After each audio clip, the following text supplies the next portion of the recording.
ছাত্র জনতার জুলাই গণ অভ্যুত্থান আমাদের জাতীয় জীবনে গণতন্ত্র, ন্যায় বিচার এবং মানুষের অধিকার পুনরুদ্ধারের সংগ্রামের প্রতীক। এটি ছিল ছাত্র সমাজ এবং সাধারণ জনগণের অদম্য সাহস এবং আত্মত্যাগের এক অবিস্মরণীয় অধ্যায়। উত্তাল রাজপথের গণ আন্দোলন চাঙ্গা রেখেছিল ছাত্র জনতা, যাদের ফ্যাসিস্ট বিরোধী দেশাত্মবোধক গান ও স্লোগান সাধারণ জনগণের মাঝে জুগিয়েছিল সাহস ও প্রেরণা, যার গভীরতা রক্তের বারুদের মতো বিস্ফোরিত হয়েছিল, প্রকম্পিত করেছিল ফ্যাসিস্টের মস্তক।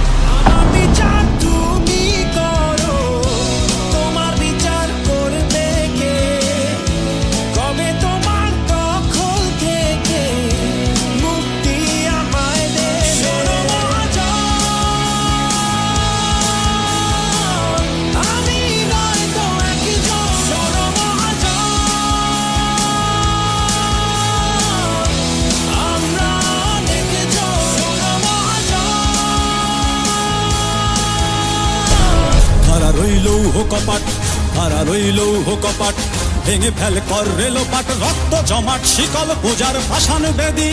ওরে ও তরুণ ঈশান, ওরে ও তরুণ ঈশান, বাজা তোর প্রলয় বিষান, ধ্বংস নিশান উড়ুক প্রাচীর প্রাচীর ভেদী। কারা রইল কপাট, কারা রইল কপাট, ভেঙে ফেল কর রেলোপাট, রক্ত জমাট শিকল পূজার পাষাণ বেদী। ওরে ও তরুণ ঈশান, ওরে ও তরুণ ঈশান, বাজা তোর প্রলয় বিষান, ধ্বংস নিশান উড়ুক প্রাচীর প্রাচীর ভেদী। কারা রইল কপাট, কারা রইল কপাট।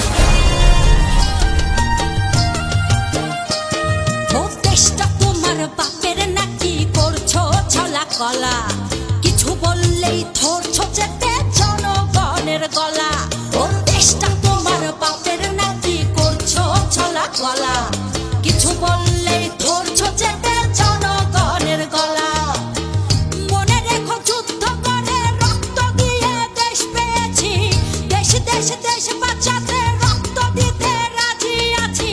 মনে রেখো যুদ্ধ করে রক্ত দিয়ে দেশ পেয়েছি, দেশ দেশ দেশ বাঁচাতে রক্ত দিতে রাজি আছি। ভয় দেখিয়ে হবে না রে কাম, ও পাছারাম, ভয় দেখিয়ে হবে না রে কাম, ও পাছারাম, ভয় দেখিয়ে হবে না রে কাম।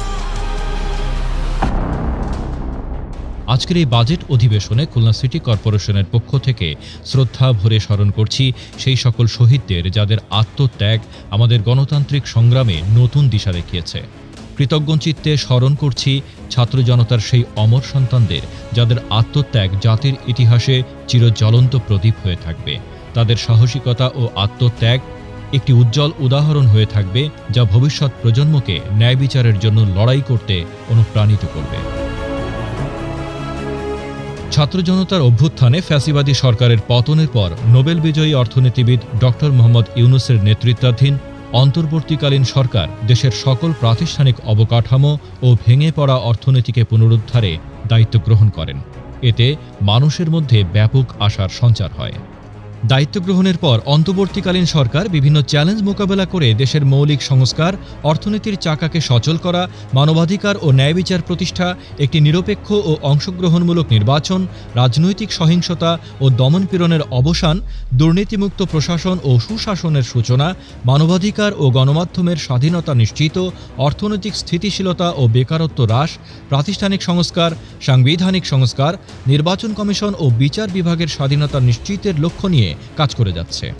এছাড়া বর্তমান অন্তর্বর্তীকালীন সরকার ব্যাংকিং খাতের স্থিতিশীলতা ও পাচারকৃত অর্থ ফিরিয়ে আনা, পোশাক রপ্তানিতে রপ্তানি শুল্ক নামিয়ে আনা, আন্তর্জাতিক সম্পর্ক পুনঃস্থাপন, বিচার বহির্ভূত হত্যাকাণ্ডের বিরুদ্ধে কঠোর পদক্ষেপ, সংখ্যালঘুদের নিরাপত্তা বিধান, দ্রব্যমূল্যের ঊর্ধ্বগতি রোধ, দারিদ্র্য বিমোচন, নতজানু পররাষ্ট্র নীতি থেকে বেরিয়ে আসা, ফ্যাসিবাদের বিচারসহ মৌলিক সংস্কারের কার্যক্রম অব্যাহত রেখেছেন। এমন একটি প্রেক্ষাপটে জুলাই যোদ্ধাদের যথোপযুক্ত শ্রদ্ধা ও সম্মান দিয়ে বিশ্বের বুকে একটি মর্যাদাপূর্ণ সম্মানিত জাতি ও মুক্ত চিন্তার দেশ হিসেবে পরিচিতি ঘটিয়েছে।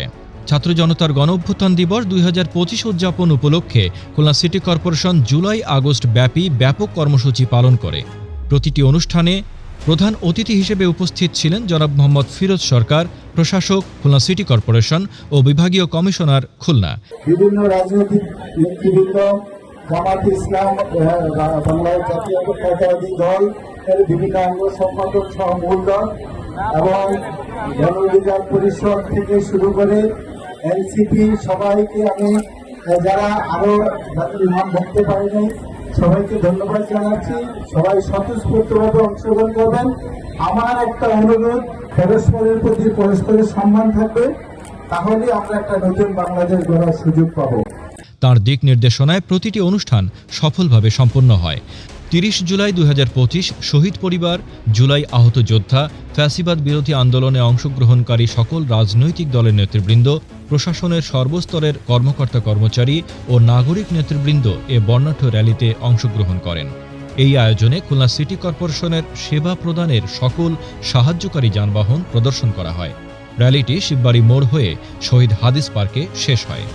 মাসব্যাপী কর্মসূচিতে নগর ভবনে শিশু কিশোরদের চিত্রাঙ্কন, রচনা ও কুইজ প্রতিযোগিতার আয়োজন করা হয়। ৯ আগস্ট খুলনা জেলা স্টেডিয়ামে খুলনা সিটি কর্পোরেশন একাদশ বনাম জুলাই যোদ্ধা একাদশের মধ্যে এক প্রীতি ফুটবল ম্যাচ অনুষ্ঠিত হয়। এছাড়াও খুলনা শহরের অধিক্ষেত্রে আলোকসজ্জা, ভ্রাম্যমাণ গাড়িতে প্রামাণ্যচিত্র প্রদর্শন এবং জুলাই শহীদদের প্রতীকী ছবি প্রদর্শন করা হয়। বর্তমান অন্তর্বর্তীকালীন সরকারের পক্ষে দক্ষিণাঞ্চল সহ নগর উন্নয়নে খুলনা সিটি কর্পোরেশনের মাননীয় প্রশাসক ও খুলনা বিভাগীয় কমিশনার জনাব মোহাম্মদ ফিরোজ সরকার গত ৮ ডিসেম্বর ২০২৪ খ্রিস্টাব্দ তারিখে দায়িত্ব গ্রহণের পর তিনি খুলনা মহানগরীকে একটি আধুনিক, পরিচ্ছন্ন, শান্তি ও স্বস্তির নগরী হিসেবে গড়ে তোলার প্রচেষ্টা অব্যাহত রেখেছেন। তিনি খুলনা সিটি কর্পোরেশনের চলতি বাজেটে সার্বিক প্রেক্ষাপট বিবেচনা করে অভিজ্ঞতার আলোকে নগরবাসীর আশা আকাঙ্ক্ষা পূরণ সহ সম্ভাব্য রাজস্ব আয়, ঘাটতি পূরণ, দাতা ও সরকারের অনুদান নিরূপণ করে খুলনা সিটি কর্পোরেশনের ২০২৫-২৬ অর্থ বছরের বাজেট প্রণয়ন করেছেন। এই বাজেটে নতুন কোনো কর আরোপ না করে নগরবাসীর আশা আকাঙ্ক্ষার প্রতিফলন, নতুন নতুন প্রকল্প অন্তর্ভুক্তকরণ, চলমান উন্নয়ন কর্মকাণ্ড চালিয়ে নেওয়া, নাগরিক সেবা সহজীকরণ সহ দুর্যোগকালীন সময়ে দরিদ্র ও সাধারণ মানুষের সহযোগিতার ধারা অব্যাহত রাখা হয়েছে।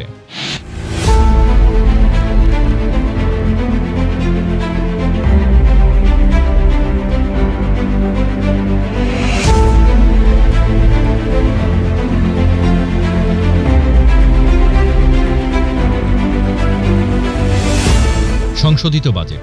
বিগত অর্থ বছরে বাজেটের লক্ষ্যমাত্রা ছিল ৯৮১,৯৯,৯৮ টাকা। সংশোধিত বাজেটে এর আকার দাঁড়িয়েছে ৬১৮,২৫,৭০,০০০ টাকা। উক্ত বাজেটে রাজস্ব তহবিলের ক্ষেত্রে লক্ষ্যমাত্রা ১৯৩,৬৫,৮৫,০০০ টাকা, যা সংশোধিত বাজেটে দাঁড়িয়েছে ১৩,৫,৫,৮২,০৮০ টাকা।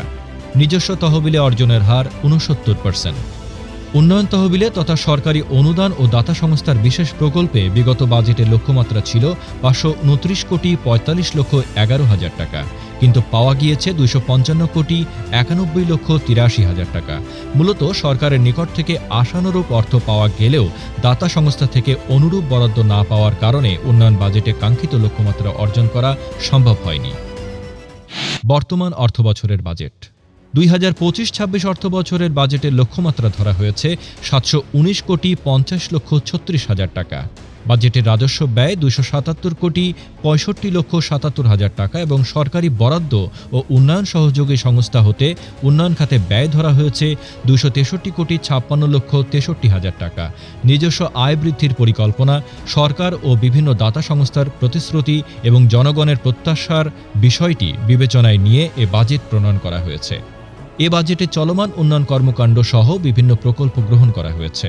খুলনা সিটি কর্পোরেশনের গুরুত্বপূর্ণ ক্ষতিগ্রস্ত রাস্তা উন্নয়ন ও পুনর্বাসন প্রকল্প ২০২৪-২৫ অর্থ বছরে সমাপ্ত হওয়ায় ২০২৫-২৬ অর্থ বছরে কোনো বরাদ্দ পাওয়া যায়নি এবং খুলনা শহরের জলাবদ্ধতা নিরসনকল্পে ২০২৪-২৫ অর্থ বছরের তুলনায় ২০২৫-২৬ অর্থ বছরে ১১৫,৩৬,৫০,০০০ টাকা বরাদ্দ কম হওয়ায় চলতি বাজেট আকারে ছোট হয়েছে। বর্তমান মাননীয় প্রশাসক মোহাম্মদ ফিরোজ সরকার দায়িত্ব গ্রহণের পর রাস্তাঘাট, অবকাঠামো উন্নয়ন, জলাবদ্ধতা নিরসন, বর্জ্য ব্যবস্থাপনা উন্নয়নে খুলনা সিটি কর্পোরেশনের ৩১টি ওয়ার্ডের ক্ষমতাপ্রাপ্ত কর্মকর্তাদের নিয়ে ব্যাপক কর্মসূচি গ্রহণ করেছেন।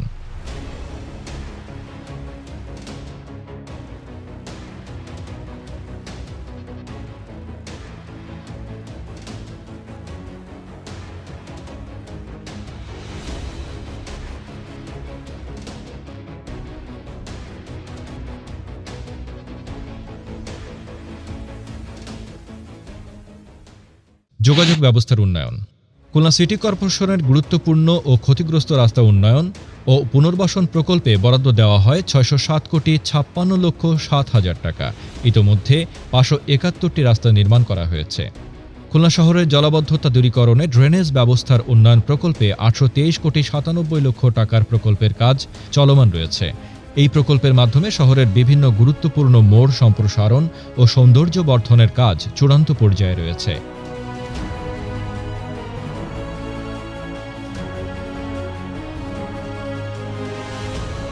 নিরালা পার্ক, সোনারাঙ্গা আবাসিক এলাকা পার্ক, শহীদ হাদিস পার্ক, খালিশপুর আইইবি মোড়, কদমতলা মোড়, এছাড়া ময়লাপোতা মোড়ের সৌন্দর্য বর্ধনে ভাস্কর্য নির্মাণ করা হচ্ছে। জলাবদ্ধতা নিরসন।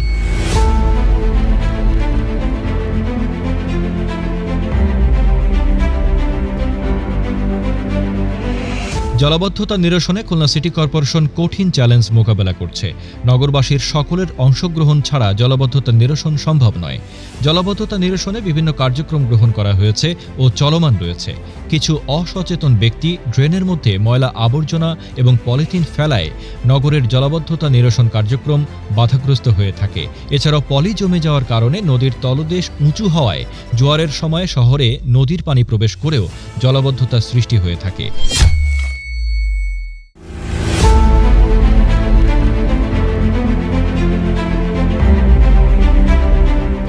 ময়ূর নদীর তলদেশের পলি ও ময়লা কচুরিপানা অপসারণ সহ খনন কার্যক্রম চলমান রয়েছে। এই প্রকল্পে ময়ূর নদীর দুপাশে পাড় বাঁধাই কার্যক্রম গ্রহণ করা হয়েছে, যা শহরের চিত্তবিনোদনে ও সৌন্দর্য বর্ধনে ভূমিকা রাখবে। এছাড়া খুলনা সিটি কর্পোরেশন মিলনায়তনে বাংলাদেশ পরিবেশ আইনবিদ সমিতি পেলা এবং বিভিন্ন পরিবেশবিদ ও সুধীজনদের নিয়ে অনুষ্ঠিত একটি মতবিনিময় সভার সুপারিশের ভিত্তিতে ময়ূর নদী সহ জলাবদ্ধতা নিরসনে বিভিন্ন পদক্ষেপ গ্রহণ করা হচ্ছে। এছাড়া পানি প্রবাহ ঠিক রাখার জন্য ও খাল পরিষ্কারের জন্য যন্ত্রপাতি ক্রয়ের বিশেষ ব্যবস্থা রাখা হয়েছে চলতি বাজেটে।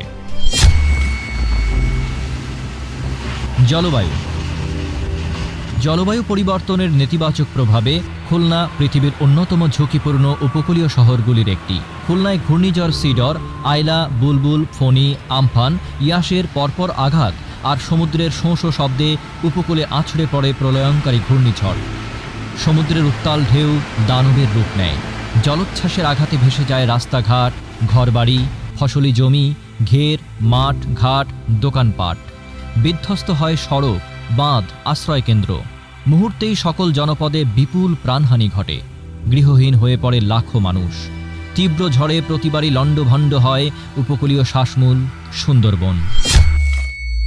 জলবায়ু পরিবর্তনে ক্ষতি মোকাবেলায় খুলনা শহরের উন্নয়ন ফেজ ২ শীর্ষক একটি প্রকল্প ইতিপূর্বেই একনেকে অনুমোদিত হয়েছে। প্রকল্পের আওতায় নগরীর দৌলতপুর ও মহেশ্বর পাশায় শহর রক্ষা বাঁধ, রূপসায় রিভার ফ্রন্ট পার্ক, দিয়ানা চৌধুরীপাড়া খাল খনন ও পাড় বাঁধাই সহ স্লুইস গেট আধুনিকায়ন ও নগরের গুরুত্বপূর্ণ ২৩টি পুকুর উন্নয়নে কার্যক্রম গ্রহণ করা হয়েছে। এই প্রকল্পের কাজ বাস্তবায়নের জন্য ইতোমধ্যে পরামর্শক নিয়োগ প্রদান করা হয়েছে এবং ডিজাইন সম্পন্ন করে টেন্ডার কার্যক্রম শেষ করা হয়েছে। জলাবদ্ধতা নিরসনে এই প্রকল্পের মাধ্যমে ১, ২ ও ৩ নম্বর কাস্টম ঘাট, লবণচড়া ১ নম্বর গেট কলোনি, চরের হাট সহ ৬টি মেকানিক্যাল স্লুইস গেট নির্মাণ করা হয়েছে।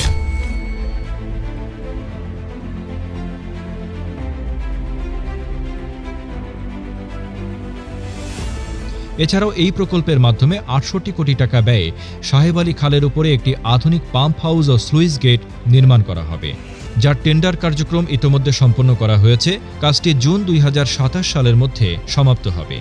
উক্ত পাম্প হাউসের কাজ শেষ হলে জোয়ারের সময় শহরে প্রবেশ করা পানি পাম্প মেশিনের মাধ্যমে নদীতে ফেলা হবে, ফলে নগরবাসী জলাবদ্ধতা থেকে পরিত্রাণ পাবে। স্বাস্থ্যসেবায় খুলনা সিটি কর্পোরেশন।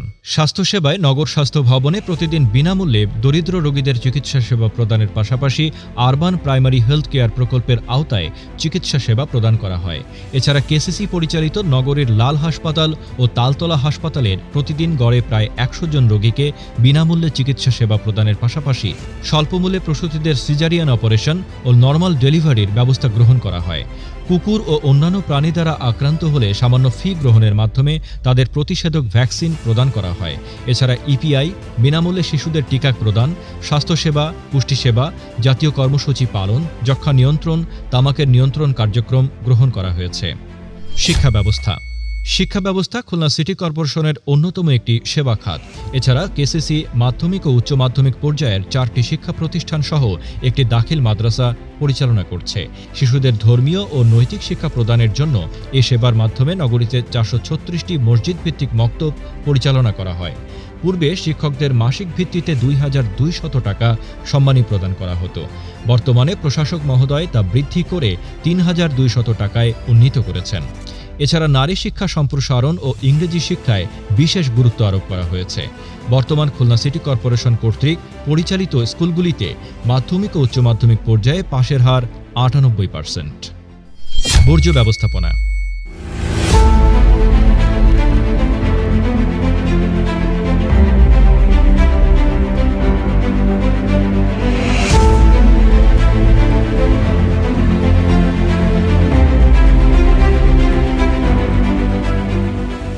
আধুনিক বর্জ্য ব্যবস্থাপনায় খুলনা সিটি কর্পোরেশন বিভিন্ন কার্যক্রম গ্রহণ করেছে। 3R পাইলট প্রজেক্টে Bangladesh climate change trust fund এর আওতায় 2 একর জমির ওপর স্যানিটারি ল্যান্ডফিল্ডে কন্ট্রোল ডাম্পিং পয়েন্ট স্থাপনের কার্যক্রম চলছে। এই প্রজেক্ট চালু হলে বর্জ্য থেকে দৈনিক 20 টন কম্পোস্ট জৈব সার তৈরি হবে এবং প্লাস্টিক বর্জ্য থেকে প্রতিদিন 0.50 টন ডিজেল তৈরি হবে। ষোলোয়া ল্যান্ডফিলে কন্ট্রোলড ল্যান্ডফিল তৈরির কার্যক্রম চলমান রয়েছে। এখন প্রতিদিন 350 টন বর্জ্য থেকে 75 টন জৈব সার, বায়োগ্যাস থেকে বিদ্যুৎ এবং প্লাস্টিক বর্জ্য থেকে 4800 লিটার ডিজেল তৈরি হবে। বর্জ্য অপসারণে দৈনিক 8 ঘন্টার পরিবর্তে 21 ঘন্টা রাস্তার পরিচ্ছন্নের কাজ দিনের পরিবর্তে রাত্রিকালীন বিভিন্ন এসটিএস হতে ট্রাক দ্বারা বর্জ্য রাজবাদ ট্রেন্সিং গ্রাউন্ডে অপসারণ শিফটুয়ারি প্রতিদিন রাত 1টা পর্যন্ত চলমান রাখা হয়েছে। এছাড়াও নিরালা আবাসিক এলাকায় বর্জ্য অপসারণে নতুন একটি এসটিএস নির্মাণ করা হয়েছে। মশক নিধন। বর্তমানে খুলনা মহানগরীতে মশক নিধনে বিভিন্ন প্রতিকূলতা ও চ্যালেঞ্জ মোকাবেলা করে ব্যাপক কার্যক্রম গ্রহণ করা হয়েছে। মশক নিয়ন্ত্রণে খুলনা সিটি কর্পোরেশন বদ্ধপরিকর। মশক নিধনে নির্বাহী ম্যাজিস্ট্রেট ও খুলনা সিটি কর্পোরেশনের ক্ষমতাপ্রাপ্ত কর্মকর্তাদের নিয়ে ওয়ার্ড কমিটি গঠন সহ নানামুখী পদক্ষেপ গ্রহণ করা হয়। পদক্ষেপের মধ্যে জনগণের মাঝে সচেতনতা বৃদ্ধি, মশার বংশবিস্তার নির্মূল, মশার লার্ভা নিধন, ডেঙ্গু বাহক এডিস মশা নির্মূলে স্প্রে ও ফগার মেশিন দ্বারা নিধন ইত্যাদি কার্যক্রম চলমান রয়েছে।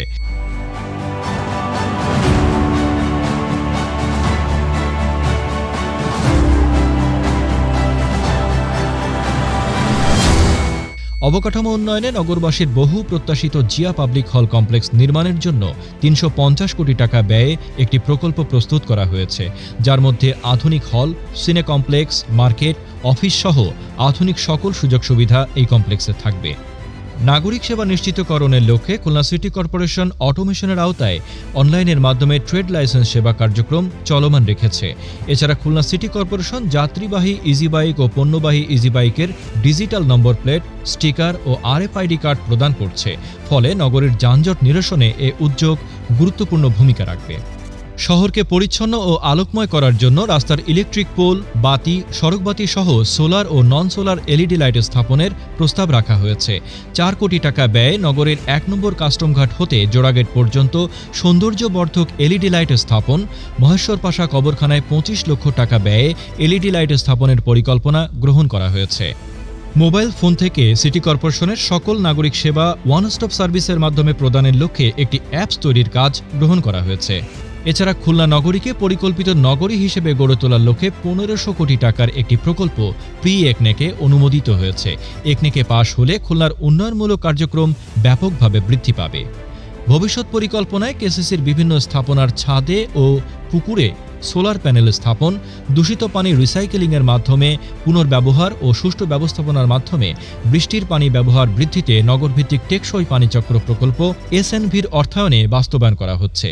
প্রকল্প ব্যবস্থাপনাকে আধুনিকায়ন করার পরিকল্পনা রয়েছে। খুলনাঞ্চলের অর্থনৈতিক কর্মচাঞ্চল্য ব্যাপকভাবে বৃদ্ধি পাচ্ছে। খুলনার বন্ধ মিল কলকারখানা চালু সহ নতুন ছোট ছোট শিল্প কলকারখানা তৈরির প্রচেষ্টা চলমান রয়েছে। ফলে পোশাক শিল্প, পাটজাত পণ্য, খাদ্য প্রক্রিয়াজাতকরণ, মৎস্য ও কৃষি শিল্পের অপার সম্ভাবনা তৈরি হবে এবং সুন্দরবন ও মোংলা পোর্টকে ঘিরে দেশি ও বিদেশি পর্যটকদের আগমন ঘটবে খুলনাকে কেন্দ্র করে। ফলে আগামীতে খুলনাকে ঘিরে একটি নতুন সম্ভাবনার দ্বার তৈরি হবে। এছাড়া প্রাকৃতিক ও ভূ রাজনৈতিক সুবিধাকে কাজে লাগিয়ে সড়ক, রেল, নৌ ও সমুদ্র বন্দর দিয়ে আন্তর্জাতিক বাণিজ্য নেটওয়ার্ক গড়ে তোলা সম্ভব হবে। এমনই একটি প্রেক্ষাপটে বিশ্বমানের ত্রিমাত্রিক যোগাযোগ অবকাঠামো গড়ে তোলা, আকাশ, নৌ, সড়ক পথে বহুমাত্রিক পরিবহনের নিশ্চয়তা, বাণিজ্যবান্ধব পরিবেশ সৃষ্টি, সমুদ্র বন্দর ভিত্তিক সুযোগগুলোর সর্বোত্তম ব্যবহার নিশ্চিত করতে পারলে শুধু জাতীয় অর্থনীতিতে নয়, আঞ্চলিক অর্থনীতির রাজধানীতে পরিণত হবে আমাদের খুলনা। আর এর মধ্যমণিতে পরিণত হবে আমাদের খুলনা সিটি কর্পোরেশন। এই শহর, এই নগর আমাদের। এই শহরের আনাচে কানাচে জড়িয়ে আছে আমাদের স্মৃতি, যেখানে আমরা খুঁজে পাই জীবনের স্পন্দন। তাই এই শহরকে, এই সিটি কর্পোরেশনকে সর্বাত্মক সহযোগিতার মাধ্যমে এগিয়ে নিয়ে যাওয়ার দায়িত্ব আপনার, আমার, আমাদের সকলের।